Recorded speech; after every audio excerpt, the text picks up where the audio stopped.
அவரோட கிருபை மட்டும் இல்லைன்னா நான்லாம் இந்த பூமியில் வாழ்ந்திருப்பேனானே தெரியாது. நான் அவருடைய கிருபை இருக்கிறதுனால தான் அவருடைய கரோ என்னை இது வரைக்கும் விடாமல் பாதுகாத்து இருக்கிறது.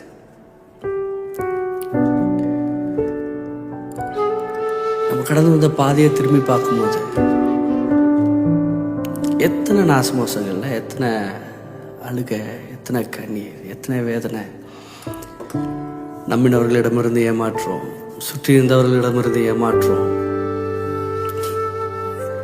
இவங்க நமக்கு எந்த நேரத்துலையும் நிற்பாங்க, உதவி செய்வாங்கன்னு நினச்ச மனிதர்களிடமிருந்து ஏமாற்றோம். எத்தனை நிந்தைகள், எத்தனை அவமானங்கள். எல்லாத்தின் மத்தியிலும் அவருடைய கிருபை கரத்தில் பிடிச்சி தாங்கி நம்ம தூக்கி சுமந்து எவ்வளோ அழகாக வாழ வச்சிருக்கலாம். சில பேர் உண்மையாக சொல்கிறேன், ஆண்டவரே உங்களை மாத்திரம், நீங்கள் தான் என் நம்பிக்கை, நீர் மாத்திரம் தான் எங்கள் நம்பிக்கை, நீர் மாத்திரமே எங்கள் ஆதாரம்.